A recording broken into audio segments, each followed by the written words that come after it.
Welcome to a journey through time and community as we celebrate 40 years of BOMA Idaho. Today, we'll hear from a few of the hardworking visionaries, leaders, and change makers whose dreams shaped the beginnings of the commercial real estate landscape and put them at the heart of the growth in Boise, the Treasure Valley, and across the Gem State. Each of them remember where they started. So I had just moved back, armed with my 3 months between business school years at Citibank in their real estate industries division, and knew enough to just be really dangerous, but ended up thinking, this would be a good thing. At that time, I had an opportunity to come back and join with my brothers and open a development firm I'm going to date myself here, in 1977. Well, the downtown was a cute little downtown, and when I first went through, and it was during the summer, and I remember I borrowed my mother-in-law's car, which was a convertible, so I had the top down. I'm just driving around and observing things. I had been out here on a high school ski trip in 1983, and we went to Bogus Basin. And that would have been in '83, and I was still there probably a little bit, but then we decided to try to open a branch in Boise. So I came down to Boise and started practicing law here. When we started the company, it was just Tim and I, and a young lady named Kathy Hoff, who was everything to us. My dad was very active in real estate, so I kind of grew up around the industry. 33 years this past June. I've had the good fortune of having one employer for my entire career. I moved to Boise 32 years ago and fell in love with Boise. I was a competitive triathlete at the time, and Boise was a great place for that. I had the privilege of working with the downtown business and residential community for 20 years. It was when the market was just really booming in 2008. When the market crash came in 2010, I just kind of shifted my focus more to the commercial cleaning side. Yeah, we moved here in 2013, and it's kind of wild how much things have changed since then.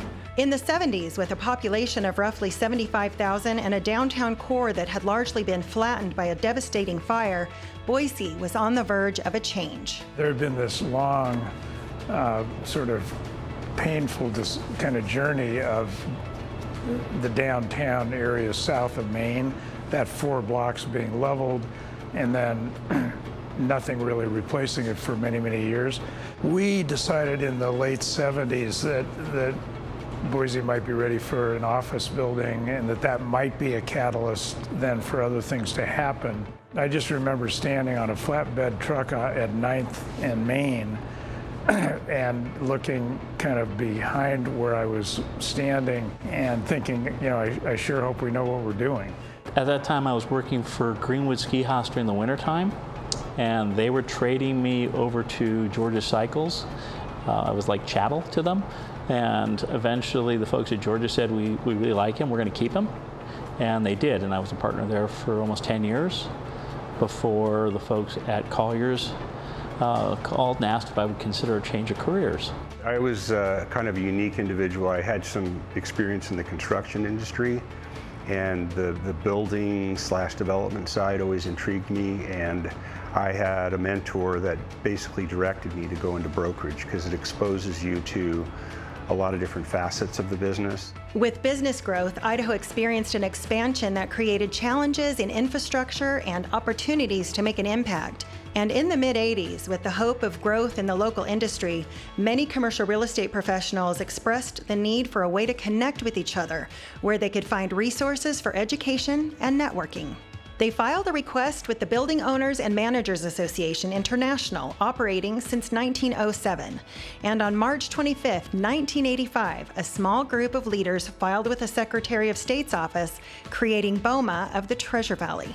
The effort was spearheaded by leaders like Kathy Reed, Greg Peterson, Larry Wickham, Susan Wishney, and Oppenheimer's Melody Jones, who recruited many of the leaders over the past few years. She asked me if I would join this pretty small group of people called Building Owners and Managers Association, which I had no idea what it was, so I said, sure. Toward the end of the board year, Melody said, well, somebody who wants to be president, next year. Brian, Grove, and I go, no, not me. And Brian said, yeah, I'll do it. 2 years, Grove, you're the vice president, you do that for 2 years, and then you take over president. I go, okay. Whatever you say, Brian. I met Grove through BOMA, and he and I became fast friends. And we were just super good friends for a long time while I was still in Boise. And I consider him to be a wonderful person and a good pal. I was president of BOMA from 1999 to 2000. I followed in some big footsteps of Grove Hummert and Brian Ballard that really, they were instrumental in forming BOMA and getting it up and running and doing a great job. And I just kind of, they kind of drugged me along. Melody just said, if you're going to get into the property management side, you definitely have to get involved in BOMA. You have to meet the people, the other property managers, the vendors. BOMA has helped me break out of my shell and allowed me to engage with folks I normally wouldn't have engaged with simply because I'm not that extrovert person. I was BOMA president in 2005 through 2007. And how was it? It was good. It was the glory days. Becoming president of BOMA was a lot of fun. It was sometimes more work than I thought it would be, sometimes less. But it was really fun to see like the inner workings. Even as a board member, you don't realize how much there is that the vice president and president and Jana are all doing to keep everything moving forward, set goals, you know, kind of determine the course that we're going to follow. Yeah, I think BOMA's just been a fabulous organization. I think from our experience and all the people we've had involved in quite a few cases in leadership roles at BOMA, I think it's been great for them. And it just involves all the different facets and players in our industry, from vendors to brokers to developers, managers. I mean, it's the whole tamale rolled into one. It's a great source for information and for growth and learning from each other. So we put a high value on that, and we always have, you know, numerous people involved at all different levels. From these early efforts, the BOMA Association became a cornerstone of the local commercial real estate industry, and BOMA leaders knew they needed to hire some part-time help. And then I think it was Kathy Rosera one day came through our offices, and I believe I was at White Leisure at the time, and threw this brochure on my desk and said, we ought to do one of these. And I picked it up, and as soon as I saw it, I said, well, of course we should do one of these. The next year, BOMA held its first commercial real estate symposium. I actually have a plaque on my wall that Bob Hosack gave me in 1998 because I spoke at the very first symposium. My first year in the business was the first BOMA symposium. So it's got to be around that same time frame. But one of the first things I remember about BOMA was going to the symposium, and what a great event it was. You get to meet all the movers and shakers in the business and the programs. Hear what's going on around the valley. Hey! Good morning, BOMA Idaho. The number of people who would reach out to me after a BOMA event to ask more about my opinions and also to give a diverse opinion to it, it made a lot of who I am ultimately, because those contacts that reached out to me would then look for assistance, and as they say, business begets business. The more you do, the more you get to do. We are so thrilled you could all join us here in beautiful Boise, Idaho for an afternoon of networking, learning, and hopefully a little bit of fun. The symposium has, again, survived the test of time, and it's been a marvelous get-together for everybody, hasn't it? As BOMA has moved through the last 40 years, there have been successes at the legislature, in committee meetings, and with code development. In 2002, BOMA Boise worked closely with owners in Idaho to reform Idaho's impact fees, ensuring that as a result of the Impact Fee Reform Act of 2002, that impact fees were based upon capital improvement plans developed by jurisdictions, and that they equitably treated all property owners.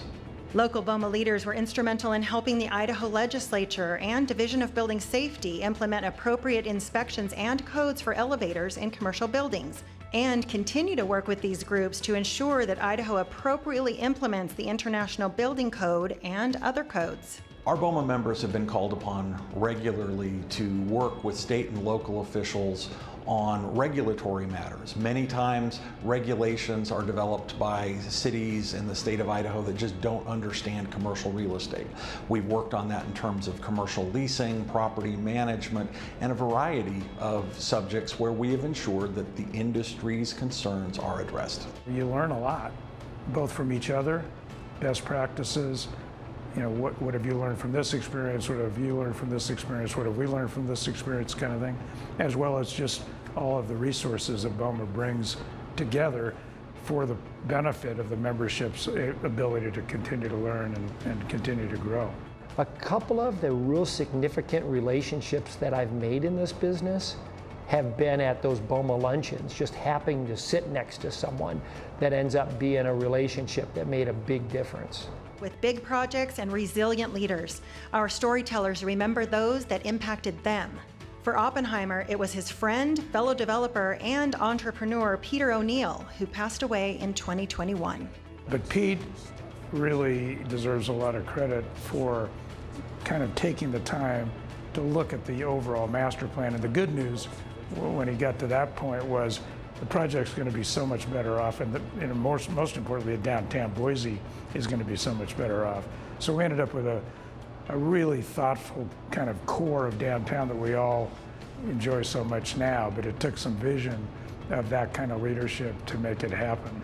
You've got folks like Jim Tomlinson and Gary Christensen, and a lot of people who aren't doing a lot of development now, and names that people don't think about. Obviously, the Oppenheimers have had a big impact. I think the renaissance of downtown Boise, which in my recollection, it was people like Skip Oppenheimer that were involved in that. My dad, Chuck, played a role in that. One person that has been involved in a lot of the retail around here, Larry Leisure, you know, he's kind of a legend in the retail business around here, so I always think of him. Well, Bodo definitely, because I think it was one of the first major steps in large construction projects in downtown that would start the next renaissance. The first ones being buildings like the Alexander Building and the Mode Building. But it wasn't until Bodo showed up that I think outside investors took a real interest in downtown Boise as a place to spend or to invest significant amounts of money in new projects. I mean, honestly, who wouldn't say that the Zions Bank project wasn't just so instrumental in the development of downtown Boise and what Tommy Ahlquist and his team at that time, you know, did and just kind of put into play. And I think once that happened, I think it also just really rejuvenated a lot of the people downtown, and look at it now. I think when I think about projects that have really, in my mind, the ones that are successful are the ones that have stood the test of time. And to me, those are projects like Franklin Town Plaza by the mall. It's been Treasure Valley Marketplace in Canyon County. It's been obviously the Village. I mean, those are the ones that are probably stand out to me the most. And then now you have 10 Mile with 10 Mile Crossing with Brighton. And as major projects continue to take shape in the market, BOMA supports the community of members and leaders behind them. Rather than just local developers and investors involved in our market, we have institutional type investors from all over the country, and even some from other countries that have invested in real estate here. And I think their expectation for level of service is higher. It's always interesting to talk about the Boise area market. People see a lot of national headlines about office attendance, about, you know, downtowns that aren't thriving. Different challenges that the really big markets are definitely facing, but the growth that we've seen here in the Valley has just helped us kind of outperform those other markets and you know, continue to grow despite some of the same challenges they're facing. Every building has a story, every project has a story. We just completed 11th in Idaho during COVID, which was a crazy adventure. Jump is amazing. People still ask, you know, how do you describe that? You can go further out west. You can go out to 10 Mile and everything that's happening there, and Highway 16 coming in. I mean, we just have so many things going on. Of course, you can't say anything today without mentioning Micron with 30-something cranes in the air now. It's been never-ending, quite honestly, for the 32 years I've been here. Well, I'm encouraged about the future. I think it's going to be, I'm very optimistic about the direction that the economy is going and the growth of Boise. The future is very bright for Boise, for Treasure Valley, and for Idaho. Today, we celebrate the history of BOMA Idaho. We honor the visionaries who built it and the community that sustains it. Here's to the next 40 years of growth, connection, and innovation. 40 years, and wow, I mean, that's magnificent. BOMA Idaho, happy birthday. 40 years has been a long time, but we'll keep going and we'll do it another 40. Congratulations on your 40th anniversary. Have a great event. The party starts now. I would like to take this moment to wish BOMA Idaho a very, very happy 40th anniversary.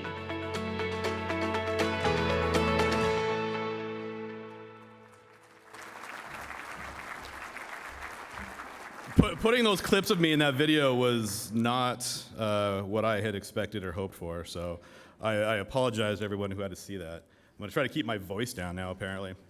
All right, 1985. The Boise population was about a third of what it is now. The prime rate hovered around 10%. An ounce of gold was $327, and the retail price for a gallon of gas averaged about $1.20. I was 6 years old. Jeff Wardle had already done probably about a dozen deals. Not because he's old, but because he is an absolute prodigy. So I imagine the founders of BOMA Idaho sitting around, in my mind, the Stagecoach, in a smoky bar somewhere, maybe the Cactus, thinking about the future of our industry, flying cars, robotic maids, and hovering buildings. We clearly don't have those. But who would have known how Boise would evolve and how powerful of an organization BOMA Idaho would become? Like you, like I said, I'm bummed we don't have hoverboards, but I'm extremely proud of what BOMA Idaho has become, how we serve our members, and the community that we've all built together. So thank you everyone who has been with BOMA since the beginning. Thank you to everyone who has joined since. And I cannot wait to see what we all get to do together in the next 40 years.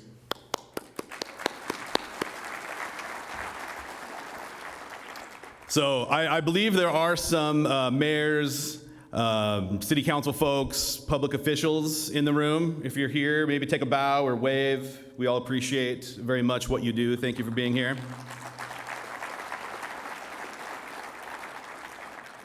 Where are my slides? All right, so before we begin, I want to personally thank Blueprint Specialties. All these banners, graphics, all the printed stuff is them. What's up, Will? Where are you at? See, he's too busy to even come. Also want to thank Freeform for the awesome furniture. Phil and Jeff, if you're here, thank you very much.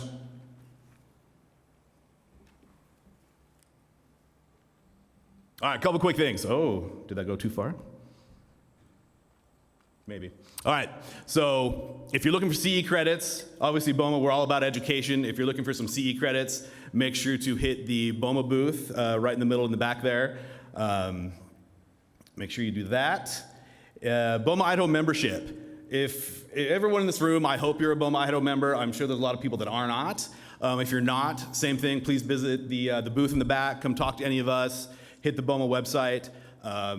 I can say personally that BOMA has done great things for my career and for me personally. So if you're not a member, I encourage you to join or at least reach out to learn some more about becoming a member. We have some cool things going on also back there at the BOMA booth. Okay, let's talk about the Excellence Awards first. So I'm sure everybody in this room is familiar with the BOMA Excellence Awards. It's a way for us here at BOMA Idaho to recognize, some of the cool projects that BOMA members do and a lot of the really, really cool, smart, talented people that are a part of BOMA. Memberships. Applications open for that on March 10th. So keep a lookout for that. I know there'll be some emails. It'll be on the website. The purpose of this isn't necessarily to nominate yourself or your company, but to nominate colleagues, friends, people that you know who do really cool things in our industry, who are really, pushing the envelope for our industry. So look out for that, and please nominate your friends and colleagues.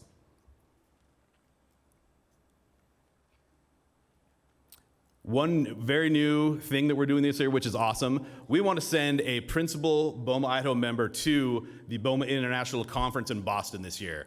All we ask of the winner is to take some photos, post about it on LinkedIn once or twice, and learn everything you can and come back and tell us about it. I've been lucky enough to be in attendance at a number of BOMA international events, the conference, where I've seen Henry speak a number of times, which is fantastic. We have a good sense of commercial real estate in our industry in Boise, Idaho, here in this world, or in this room, but seeing commercial real estate folks from all around the world and talking with folks who do what we do in different markets is fantastically fun and cool, and I encourage everybody to go. So like I said, if you are a principal member and you're interested, we want to send you there, pretty much all expenses included. So visit the BOMA booth in the back and sign up. It's a super easy form. I'm not sure exactly when we're going to draw the winner, but it'll be here pretty soon. Speaking of the BOMA International Conference, the Scott J. Chandler Scholarship is on the website right now. And this is open to any BOMA Idaho member who wants to attend the international conference. Scott Chandler was a great friend and a great BOMA advocate for a long time. He loved the conference, the BOMA International Conference, and so we want to send anybody from BOMA, any BOMA member to the conference. Sign up for that. There's a QR code. Obviously, you can hit that, or go to the BOMA Idaho website and sign up. A new thing that we did this year, thing that we've never done before, is we hosted a commercial real estate development case competition for university students. Very first time we had done this, the premise was we set up this case development competition for students to compete in a real world hypothetical commercial real estate situation where they had to evaluate the deal, sort of come up with an overall master plan for the development and sell it to us as hypothetical investors. I thought that I knew a little bit of stuff when I was in college. I knew nothing. These kids were so smart and so well prepared and so well spoken and good. It blew my mind. We actually have a few of the winners here who actually were from BYU Idaho. Stand up and give a wave, you guys, wherever you're at.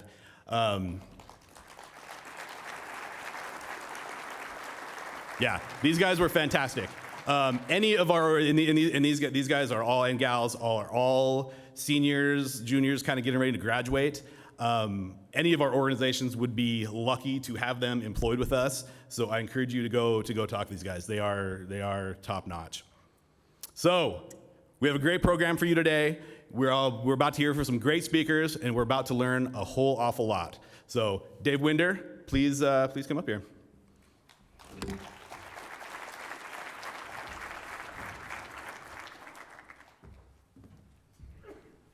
Well, I was 12 years old in 1985, so my eyes are a little worse than yours. I can't read off my phone. I have to have paper notes with a larger font on there. So, as you mentioned, I'm Dave Winder. I'm with Cushman & Wakefield. I'm the current president of the BOMA board, and just want to welcome you all here to this 28th, I think, annual symposium.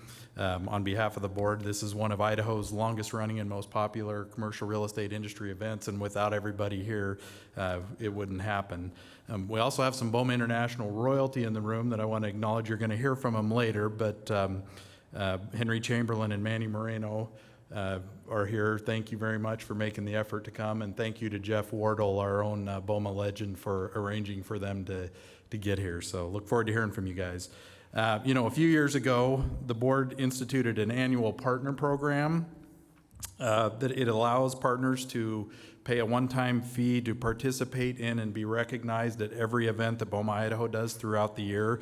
We had about 11 partners in the first year that we had the program. We're up to about 24. It's been a really successful program, and hopefully those companies that are members, and I think they're going to be scrolling on the screen. Yeah, you'll see them down there. Or up there for you guys, the companies that do that. We really appreciate your support of BOMA Idaho. And this year, we had so much demand for that program that we ended up creating a new level of partnership, the 40th anniversary sponsors. And so we've got, I think, 3 different companies that are joined at that level. Thank you all for your support of BOMA. So 40 years ago, 1985, as I already said, I was 12, but I'm curious how many people here remember where they were in 1985? Can you raise your hands if you remember where you were in 1985? That's not many hands. Who wasn't even born in 1985? It's about maybe the same, maybe a little bit less, but you know, that video that we played at the start did a really good job of kind of pointing out how BOMA Idaho started and some of the people that were involved in the creation of it.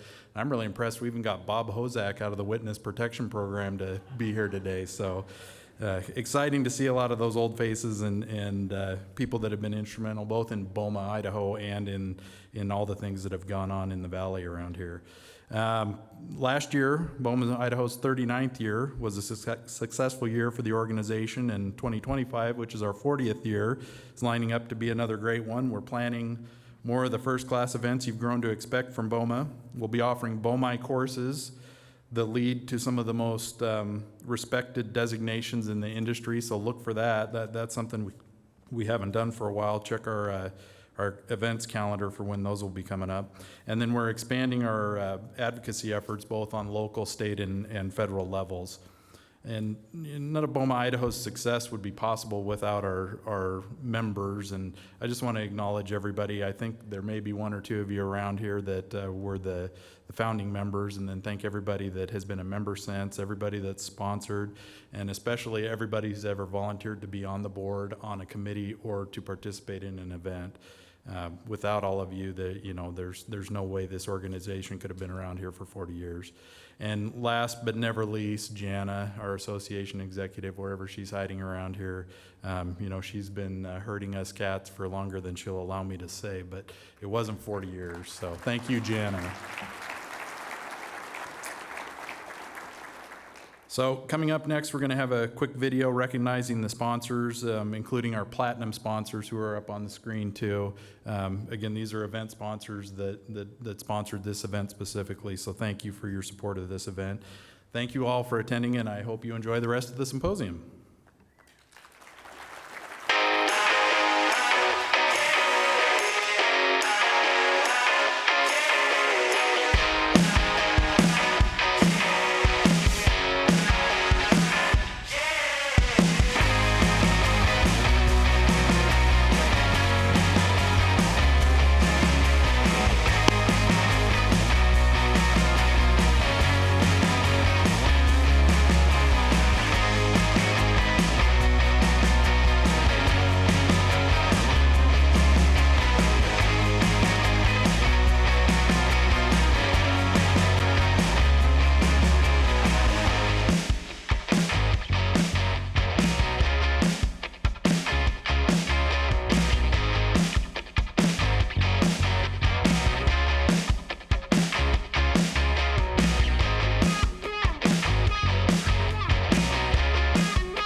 Thank you once again to all of our sponsors. Without you, this event would not be possible. 2024 was an exciting and groundbreaking year for BOMA International. Check out these highlights and see how they will set the tone for the new year ahead.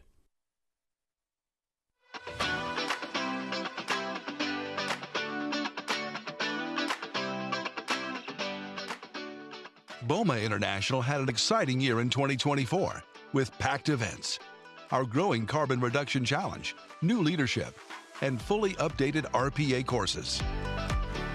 Our conferences and events recorded thousands of attendees. From BOMA's Winter Business Meeting and National Issues Conference, where members came together to discuss emerging trends and meet with elected representatives in the U.S. Congress, to discuss a legislative agenda that will lead to positive outcomes for commercial real estate, to the annual BOMA Medical Real Estate Conference in Orlando, where over 1,400 registrants attended healthcare real estate industry's premier education and business development event. To the BOMA 2024 International Conference and Expo in Philadelphia, where leading experts delivered insights on the fluctuating industry landscape. Top suppliers showcased new technologies to increase operational efficiency and asset value. And the International Toby Awards were presented to 16 winners for their excellence. Through our Carbon Reduction Challenge, the BOMA advocacy team helped participating U.S. buildings reduce their emissions by 3.84%. New policy briefs covered the impacts of artificial intelligence on our industry, the growing need to access whole building utility data, and the accelerating adoption of building performance standards at the state and local level. Our advocacy team continued to gain support for our legislative agenda, including H.R. 2966, the bipartisan bill to help small businesses take preventative action to lessen the impact of severe weather events, and H.R. 1491, the Small Business Energy Loan Enhancement Act, a bill which would expand the maximum amount businesses may borrow through SBA's 504 program for energy-efficient investments. Meanwhile, BOMA updated and released 2 new floor measurement standards in 2024, the Office Standard and the Gross Area Standard, to include enhancements reflecting the changing needs of commercial properties. The BOMA 360 program had another excellent year, with over 500 buildings earning their designation. Additionally, the BOMA Best certification market continues to grow, bringing a roadmap to significant improvements to properties across the country. BOME, the Real Estate Learning Lab, completely updated the Real Property Administrator program to help property managers succeed by providing insight into and knowledge of operating a commercial building. In 2024, BOMA celebrated the retirement of BOMA International and BOME President and COO Henry Chamberlain. Henry served on the BOMA staff for over 39 years, while spending the last 23 years as the association's president. It also marks a new era, as Senior Vice President Mary Lou Peck will succeed him and become the first female president and COO of BOMA International. Andrea Side, former Vice President of Education for BOMA BOME, was promoted to Senior Vice President in November 2024. 2024 was an exciting and groundbreaking year. 2025 looks to be filled with new opportunities as a myriad of changes impact the commercial real estate industry, our local association members, and our customers. Together, we're building a better future, one BOMA at a time.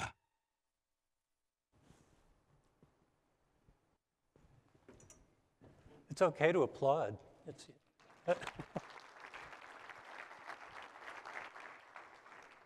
Well, how nice to be here with you today. You know, I actually started BOMA 2 weeks before the papers were signed for BOMA Treasure Valley. So I go back a long, long way. And I think about the size of the market. The last time I was here physically was 17 years ago. When you fly in the plane and it circles the city, and you see all the housing, all the industrial, all the development that's going on as far as the eye can see, it's incredible. And that's why if you look at Urban Land Institute, if any of you follow ULI, they like to call this a supernova city because everything's coming together. And if you think about office vacancy, it's half of the national average. I mean, the stuff that's going on here is extraordinary. So it's just a pleasure to be here. Fun fact, potentially, so Mary Lou Peck takes over for me, the first of the year, first woman to run the organization, it's 117 years. Would anybody realize that majority women run organization? There are more women members of BOMA International than there are men, and that's a change that's happened over the last couple of years. The industry is changing a lot. Boomers are retiring, we're becoming more diverse, more women, bringing in more engineers and all the rest. So the organization's changing a lot. And of course, we reflect what we're doing with you. And what we like to think of as ourselves as the place that real estate meets. And look at the crowd you've got here today. Just amazing. So today I'm going to talk a little bit about BOMA International, a couple more stats. I'm going to talk about the economy, what's going on with office, industrial, the other property types, a little bit about our advocacy, which I have to say is in flux right now a little bit. As you can tell, Washington is in its normal mixed setup. And then some things for us to look at as we go to the future. So let's just dive on in. If you think about BOMA International, we are an international group. We're in 16 other countries as well. So in the United States, 81 local associations, 18,000 folks. It's office, it's industrial, it's medical, healthcare, life sciences, data centers, self-storage, and we're getting into alternatives we're going to talk about as well. But the industry is totally represented by us. And the international crowd coming in, there were some slides of our Chinese colleagues coming in about a building award last year. But if you think about what's coming in from South Africa, from Europe, the rest of Asia, Australia, New Zealand, it's an incredible melting pot of ideas around what governments are doing, how industries are approaching different issues, whether it's high performance buildings, whether it's dealing with local regulations. Of course, we're trying to do away with some of ours now. But the fact is we really are the place that real estate meets in a variety of different ways. But let's dive into the economy. If you look at this chart, this is a real estate roundtable. This is where all the power brokers, the owners, the institutional investors, the board chairs come together 4 times a year. Manny's a member of the Real Estate Roundtable. A lot of optimism in this chart, right? That's its highest level since before the pandemic started. And why is that? Well, construction's been down, so we're getting ready for an upcycle. We kind of know what capital is going to be. It's a little higher than we'd like, but we know what it is. There is a push to get people back into the office more. Industrial's beginning to see some new life. Of course, medical's doing terrifically, driven by the demographics of people like me who need more medical care going forward. But the fact is, there's a lot of optimism going forward. And I'm talking about some of the headwinds out there. But the feeling is we really are beginning the upcycle across the industry. Everything but the B and C space. The older space is going to be problematic probably through next year. A, office buildings never felt anything. Business as usual. And as I said, industrial, and I'll talk about the numbers specifically, but there's a lot of optimism going forward for the kind of business that people can do. And then I think that's reflected in this next slide, which is revenues. So if you think about, if you look at this, if you think 21, 22, 23, 24, 25, but 22's on the left side, people still thought revenue was coming into real estate. They were going to make money. And then, of course, you look at 23, 24, and people said, well, it's really hard to make money in this environment. But if you think about what they're thinking going forward, 88% of the companies doing across real estate, across commercial real estate, and this is a study done for the foreign investors in real estate, one of our colleague associations. The fact is the investment money's starting to deploy. People are seeing the upside, they're seeing the economics improving, and they really think they're going to make money this year. So it really reinforces the optimism that I was talking about there. If you want to go specifically to office, this is what's happening. This is nationwide. Yardi, one of our big sponsors as well. National vacancy rate's about 20%, plus or minus. It depends on what market you're in. And then if you couple that with usage, which right now is about 52%, so people are back in the office on average around the country 2.5 days a week. That's being pushed by federal government, companies, Amazon, more locally, if you will, out of Seattle, trying to push people in 5 days a week, and we'll see whether they end up there or not. But when we were doing our tenant studies during the pandemic, betting odds were that we're going to get back to sort of 3.5 days a week, and I think that's probably right. If you go to a city like Houston, 65% kind of high end, they're already in 3.5 days a week, roughly. If you go to a place like Philadelphia, it's 44%, just over 2 days a week. But the fact is people are going to come back into the office more. It's going to be mandated, cultural issues and all the business that we want to do when we get together and know each other. But the fact is there are lots of things that are pushing, I think, that vacancy rate down going forward. Interesting, there are lots of different things happening with how the space is designed, and I'll talk about that some more as well. Companies like Yardi just bought a majority interest in WeWork. Industrious was just bought by CBRE. The reason is people are looking at flex space within those buildings, but also alternatives in the marketplace. But the fact is, occupancy never really went down, but if you bring in the B and C buildings, it's double what you see here in the Boise region. It's really kind of incredible. The full service rents, they've only dropped a couple, 3% over the last 2 years. So people are doing more concessions, but the actual value of the rent per square foot has been maintained for the most part. The other thing that's, I think, significant here to think about, look at the construction number, less than 55 million feet. If you think about, there's about 10 billion square feet of office in the United States, and that's all that's being constructed. That's not much. That means that people are going to fill that space. And then if you look at this next chart, this takes a look at what's available and what's being utilized. And you can see that the deltas are coming together. So even the B and C office, we think there's going to be an upswing in the coming year. But the fact is, if you think about construction being at about 55 million feet, again, which is about nothing, and if you think about some of the buildings that are being taken off the market, they're trying to repurpose. You know, the theoretical number is something like 14, 15% of office buildings are candidates to be converted into residential.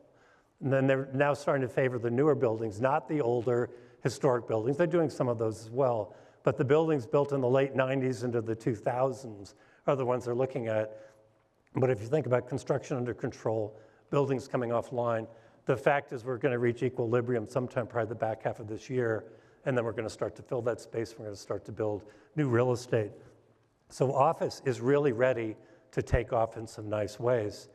If you think about industrial, industrial vacancy up to about 7.5% nationwide.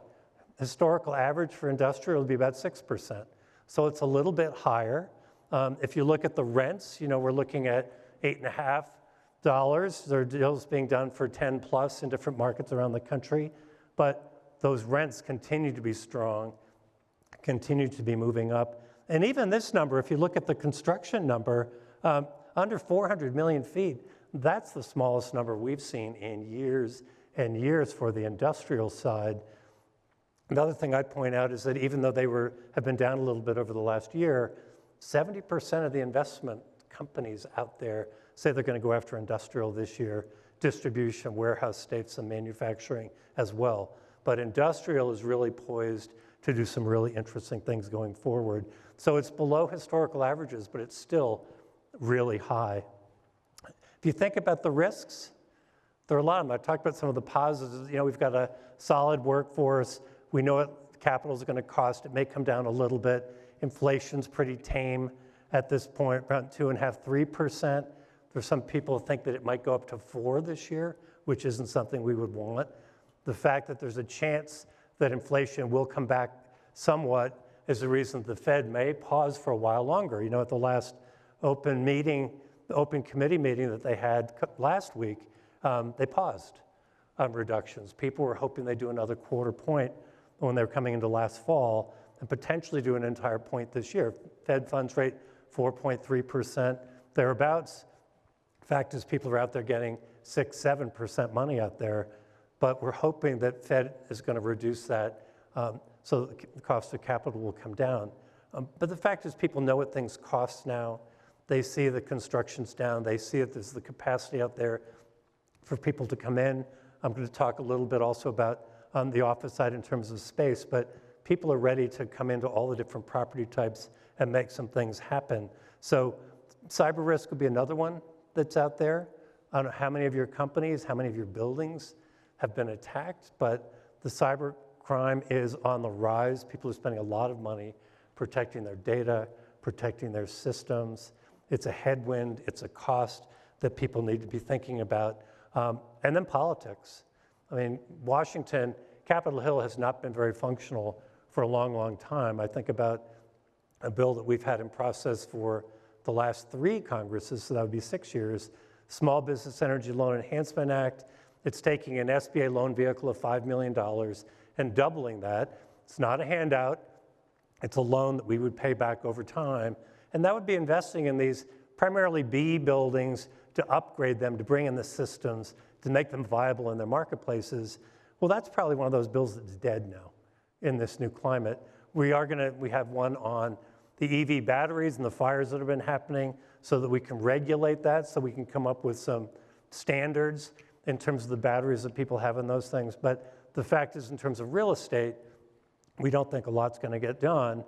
And then the new administration coming in, they've been very aggressive on lots of different new tangents, whether it's tariffs, taking a look at taxes.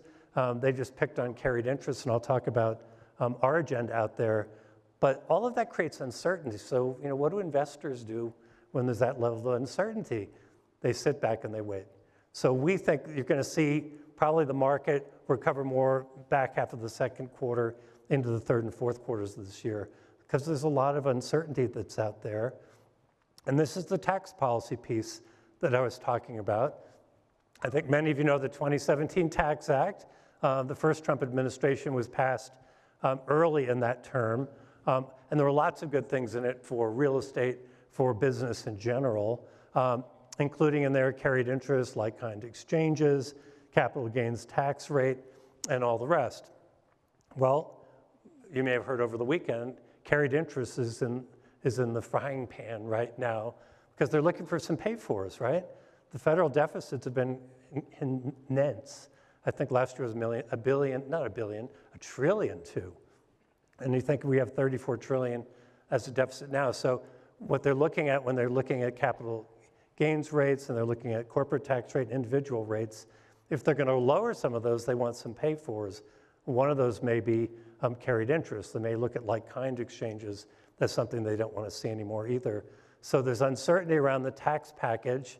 We've also got, federal government's got to fund itself. So we're going to hit the debt ceiling the middle of March. There's wrangling going on, obviously, between Republicans, Democrats on Capitol Hill. So that creates a lot of uncertainty about what's the final package going to look like, what are the implications for commercial real estate. So a lot going on there. Tariffs, you can interpret them any way you want, but if you're looking at just the one that was just announced, 25% on steel and aluminum. Well, you might say, well, that'll be passed through, it won't be passed through, so we can debate whether or not it's a tax on the industry, which I think it is to a degree. But think about supply chain disruption. If you go back into the pandemic and think about all the disruption that was out there, putting tariffs on that makes people think about how they want to do that kind of business. So it's not going to affect you today, but think about 6, 12 months down the road. So the tariff issue is one that's going to be interesting. And then again, the revenue issues that are there, tip tax and the deductibles and the credits. We had a 179D tax credit for energy. It didn't do as much as we wanted it to do, but are things like that going to survive that we've been using as building tools in the marketplace? So that's my way of saying we're big advocates on the federal level and have been for a long, long time. We also do a lot on the state level. So this is our economic card for Idaho. When you look at the amount of money that is generated, tax revenue, the jobs, this is what we go to the state capital and say, if you start tweaking taxes and doing all these other things out there in terms of how you do development, you're going to impact the industry negatively. And we do a lot of state advocacy. So if you think about transfer taxes, which is a bad idea on the gross price of a building, if you think about homelessness and crime in cities, if you think about setting energy benchmarking standards that are higher than we can achieve, we lobby all of those different kinds of issues to come up with a business case for why that doesn't make sense and why they should do other things. That's the power of that BOMA network, is the ability to lobby all those issues on the state level. And I would just add sales tax on services is another bad idea. That's been percolating out of Florida and other cities as well. These are things that get in the way of us doing business, creating the jobs and adding to the economies in our markets. And it's something we can unify and do as BOMA. And when we lobby nationally, we organize with the other organizations. We lobby with NAIOP and Real Estate Roundtable and NAREIT and International Council of Shopping Centers and all the rest. We coordinate all of these kinds of issues. So real estate really does have its act together from an advocacy standpoint. And I'd focus on decarbonization a little bit because energy efficiency is something that goes back to our 117-year roots when people said, how do you benchmark the performance of a building? How much energy are people using? How are people being more efficient and sharing the information in terms of driving down those costs? If you think about retrofitting electrical and mechanical, electrical plumbing for buildings, there's incredible opportunity there. And to us, the biggest opportunity is that top bar. That's data centers that are coming up all over the place. If we can help drive a more efficient model, it'll keep utility rates down. It'll allow people to do the business. It'll also allow them to make some more money because they'll have some more net operating income. But we really focus on the operations and the energy piece, have lots of information on that as well. I mentioned ULI, so a couple different trends that are out there. So the first one, higher, slower for longer. So interest rates have stayed higher than we wanted. Inflation isn't coming down quite as much as we wanted. That's putting a bit of a headwind onto the industry. That's going to project through this year into next year. If you think about the Great Reset, it's really taking a look at what people are doing with their space. I mentioned, WeWork and Industrious and how people are looking at flex space, but it's really looking at design, usage of space, health aspects of space as well. It really is a big reset in terms of property type, and the health and wellness is a big part, which transcends. It's not an office issue, it's also industrial and warehouse and medical. It's all changing in terms of the design, how it's being put together. And if you think about the debt, there's $1.2 trillion in debt out there that's coming due. Most of it's going to be managed, most of it's not underwater. But just the office piece in 2025, $30 billion, 30% of that's underwater. And you could say, wow, that's going to really disrupt things. Well, there's been some pretend and extend, but the fact is it's manageable when you think about the size of the economy, the size of real estate. And then the portfolio reset is, for a long time, office was the benchmark. We're going to put most of our money there, and now we've been doing more in industrial, some in medical, but people are really looking at the alternatives. They're looking at data centers. They're looking at student housing. They're looking at self-storage. They're looking at all sorts of other property types. So when you think about where the money is going, it's going to some different places in the economy. And then reinventing downtown. So I mentioned, homelessness and crime, but the fact is if people are going to move into downtown, they want safe environments. They want connected communities and buildings so they can bring their laptops out. They want a healthy environment that's down there. There's a big focus on redeveloping downtowns. You don't want your buildings to be islands upon themselves, but what's the environment around them, and how do you match up with the city councils and all the rest and make some differences and really create some great product. Some things to watch, supply shortages, labor, construction, supplies. That's going to get in the way of some of the development going forward. In the future, we've already got a shortage of folks in the construction industry. I've mentioned the cohorts coming out of high school into college. They're getting smaller, and they will over the next 10 years. So the competition for enough people to get the work done is going to be a bit of a headwind there. Investors, they've been putting in some money, hedging their bets on where the future and where the industry is going. Some of that money has already been deployed out there, so maybe not quite so much. Corporations, they're getting a feeling now for how much space they're going to need, how many people are going to be in the office. So some of the folks who've been giving back space are saying, well, maybe we shouldn't have given back quite as much space as we did. But the fact is corporations have confidence in terms of what's the setup, how do they want to work within their offices. Obsolescence, what are we going to do with those older buildings? Can we retrofit them? Can we give them to alternate purposes? Can we redevelop that land? So really a focus on obsolescence for that older building stock, and there's a lot of it around the country. The average building age for an office building is 52 years. So that's very, there's a lot of obsolescence there. And then decarbonization, which is the whole energy efficiency piece. People are really focusing on, it's the most controllable cost you have in a building, is how much money are we spending on energy? And if you think about technology, layering it on top with some of your energy management programs, people are squeezing out some more profit and saving some more money. So we really continue to focus on the high performance building. How do we create those efficiencies going forward as well?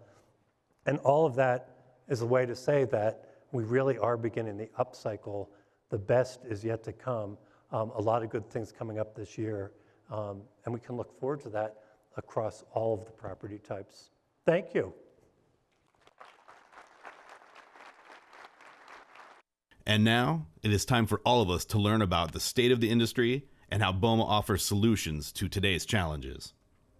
Joining Henry on the stage is Manny Moreno, 2025 chair of BOMA International, and the president of PJMB Commercial. Manny has over 23 years experience in the commercial real estate industry, focused on asset, property, operation, and construction management for a portfolio of properties located in Silicon Valley and the Tri-Valley areas. Manny is involved at all levels of BOMA, currently serving as chair-elect for BOMA International, on BOMA International's Executive Committee, BOMA International's Workforce Development Committee, BOMA International's Diversity, Equity, and Inclusion Committee, and is the Commercial Real Estate Certification Institute's Chair of Board of Managers. Previously, Manny served as co-vice chair of the BOMA PAC Council, president of the Pacific Southwest region, member of BOMA California's Board of Directors, and past president of BOMA Oakland East Bay. Also joining Henry for this discussion is a BOMA Idaho celebrity who needs no introduction. Jeff Wardle is a renowned real estate attorney currently sitting on the BOMA International Executive Committee. He is a former vice president of state government affairs for BOMA International and is a past president of both BOMA Boise and the BOMA Pacific Northwest region. Please welcome Henry Chamberlain, Manny Moreno, and Jeff Wardle.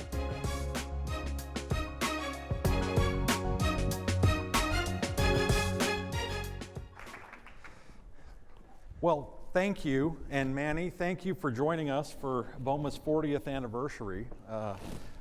I knew we were getting Henry, and Henry's retired, and you're busy, so thank you for coming in. So, you know, Boise has gotten a lot of attention, and everybody in the press has got everybody's moving to Boise. You're from the Bay Area. Supernova, yep. You know that.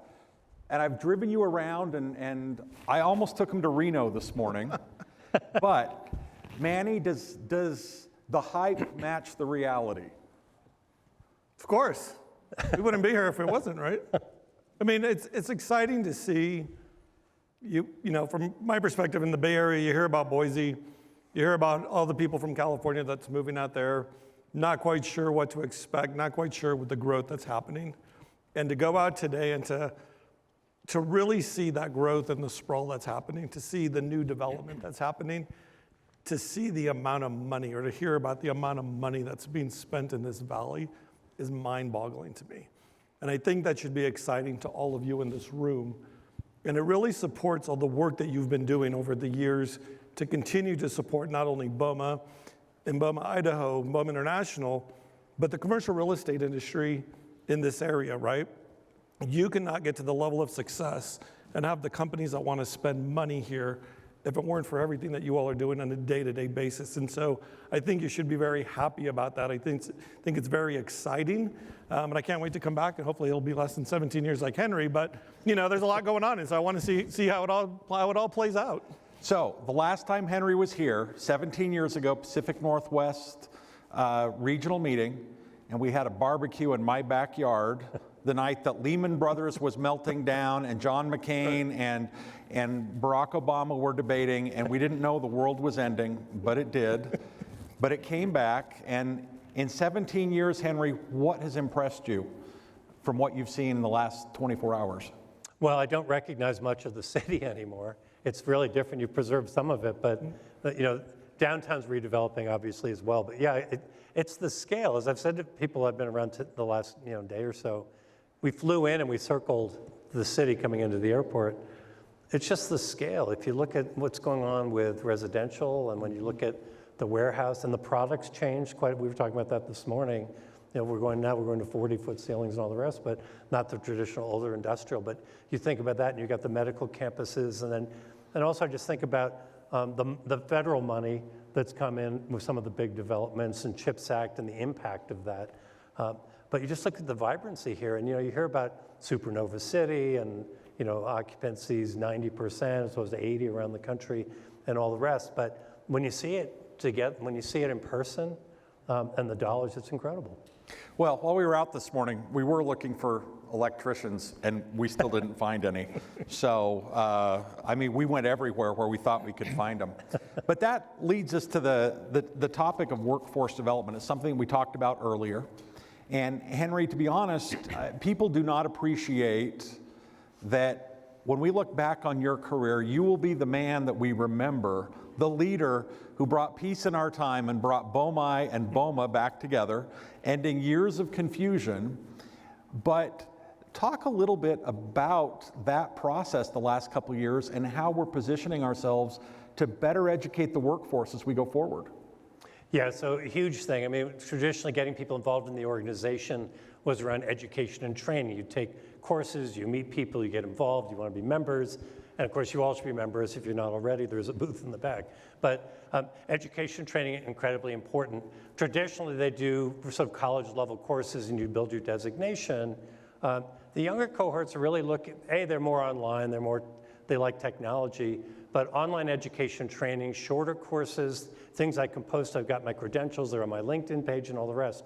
So we've really taken the model, we've got this great body of knowledge for property managers, facility managers, engineers, and we're breaking it down to bite-sized pieces. So if you've got a task, something you need to get done, we've got these short courses, common area charges, CAM charges. Here's a course on that. You don't have to take the whole course for the next 8 to 10 weeks to do that. You can get that whole body of knowledge and the credentials, and people are doing that, and it's great that courses are coming back here. But the fact is today's learners looking for quicker, the ability to put all those courses together and build designations in different ways. So we've really embraced technology as well as complementing the classrooms and really are servicing, I would say, the millennials. You know, now we got the alphas coming into the marketplace, but I think we're set up in ways that they're going to be attracted to this industry. No, and the thing is, you know, being a real estate attorney, it is difficult to train, it is difficult to find talent, and I think the changes that we've made have been phenomenal because there's materials that we've been utilizing for years that just haven't been packaged in a way that we can share it and that we can distribute it. And I love what we're doing with our curriculum because it is going to be much easier for Clark Wardle to onboard people that don't have real estate experience, even in the legal world, going, we just need you to take 4 hours of online class on what this property management concept is that our clients encounter.